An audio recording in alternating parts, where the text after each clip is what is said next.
Alright, this should be a simple mission.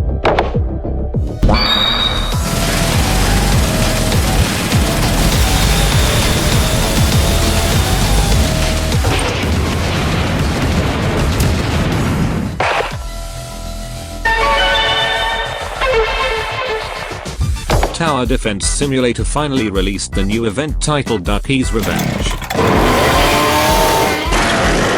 Introducing exclusive mechanics, along with new enemies and bosses.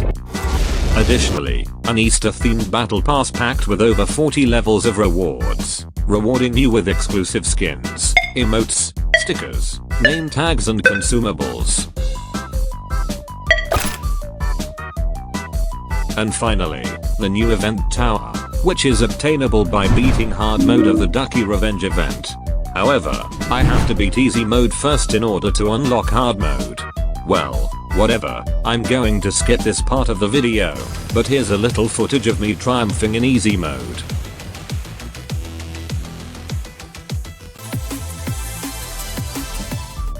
Now that I've beaten easy mode, it's time for the taste test, hard mode. For this event, I'm going duo, because matchmaking with randoms gives me a brain aneurysm. Bruh. Bruh. You get my point. And as usual, the health scaling is a thing too, making it significantly easy. Now with the towers I've gotten the ones my teammate equipped, Electroshocker for stalling enemies, Commander for its fire rate buff, Mortar for crowd control, Golden Minigun for early game DPS and sub DPS, and Pursuit for main DPS. And as for the other players loadout equipped, Golden Pyramid for early game crowd control and defense melting, DJ Booth for its range, discount, and damage buff, Mortar, Golden Minigun, and Pursuit. That's our loadout for the hard mode. Let's go ahead and beat the event.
This should be a simple mission.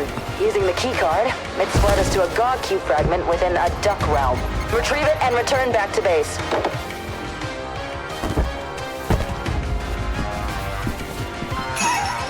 Oh, come on! Even those ducks are using the shard against us! The map layout for this event is relatively hard, having 2 entrances on each side. Player 1, me, will defend the right side, and player 2 will handle the left side. Pursuit will be useful on this map since its ability allows it to move around freely, technically giving it full map coverage. That'll be our strategy for this event. We started off by placing Electroshocker and Golden Pyramid for our early game defense. 1 to 10 waves were pretty easy with only leaking a single cool duck. At wave 6, I placed my early DPS Golden Minigun for the spy ducks and other hidden ducks. Followed by mortars on each side, focusing on air defense. We aced through the early game thanks to how OP mortar is. Which I can clearly see why Corso glazes this tower so much. I hope they won't nerf it, after countless of strategies involving mortar. We entered the mid game and didn't struggle much during this part.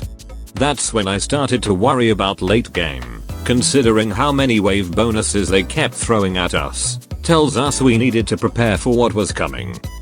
But anyway, we pushed forward toward 4 mini bosses. Is that a penguin neck? This introduces us to Pengu, a 10,000 health enemy, and can shoot lasers from its mouth.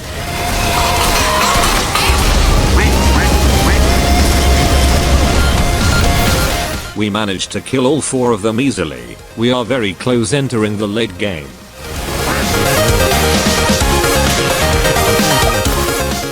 To prepare for the late game, we maxed out all of our mortars and saved up for max pursuits. This defense will soon be enough for the upcoming boss.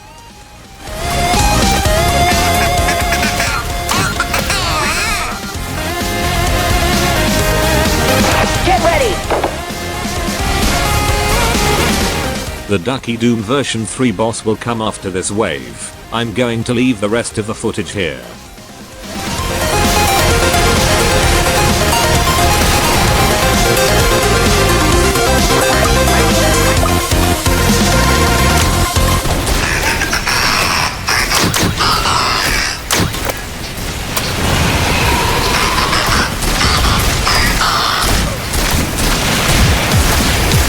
So that's where he used the shard. It's over, Duck! Although, why do I feel like we've done this before?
We finally killed it, but that wasn't the end. There are 3 additional waves in hard mode, plus the final boss.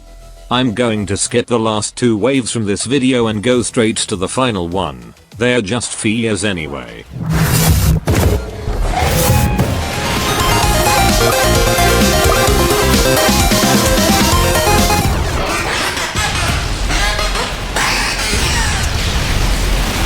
This is it, the final wave. And here comes the 800,000 health boss.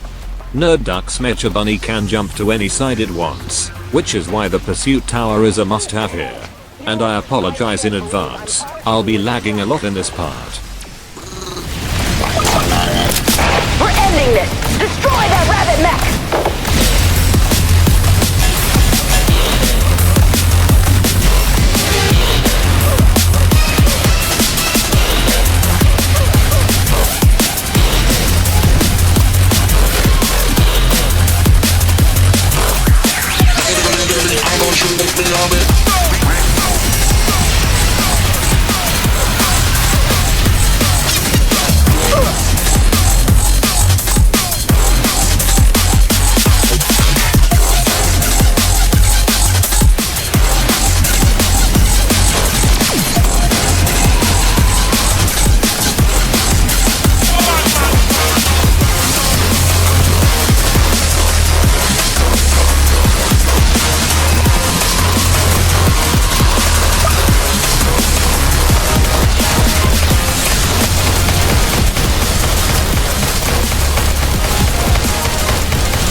We're not going to talk about that Lost, but anyways, here's the footage that we finally beat it.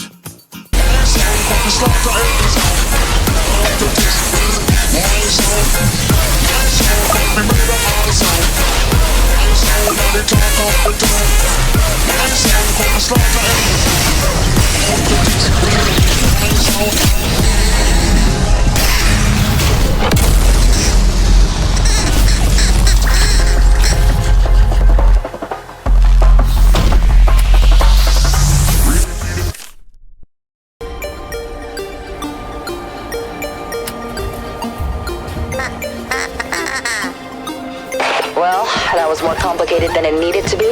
Just bring the shard back to base.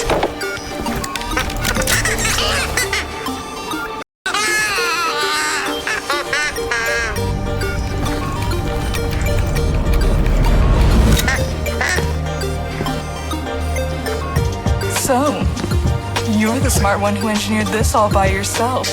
I think you and I could make a pretty good team. What do you say?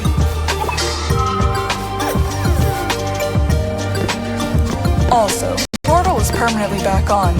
Your bread should start coming back in now.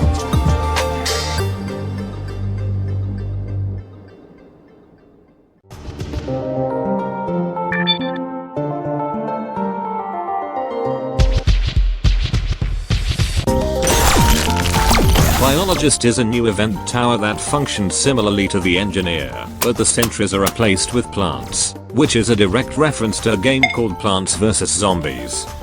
Unlike the Engineer, the Biologist doesn't need to damage enemies to spawn units. It automatically places them down instead. However, it heavily relies on its units more than the Engineer, as the Biologist isn't capable of doing any damages, making it incredibly useless around support towers. Support towers like the Commander and DJ booth, because they can't provide any buffs when it comes to units. But that doesn't mean that the Biologist's plants are also useless. The Sunflower plant, at max level, has a total of 68 DPS. Since the Biologist can place up to 3 plants, it reaches a combined DPS of 204, which is half of the Engineer's total DPS. And as for the other 2 plants, the Ivy is an AoE plant that can poison enemies and slow them down. Has a maximum DPS of 37. It is good at dealing crowds, especially breakers. And the last plant, Nightshade. It's a single target unit with a massive range of 35, and it can confuse enemies just like the Jester's Confusion Bomb. It has a maximum DPS of 48, while they're vulnerable to attacking enemies like Boomer.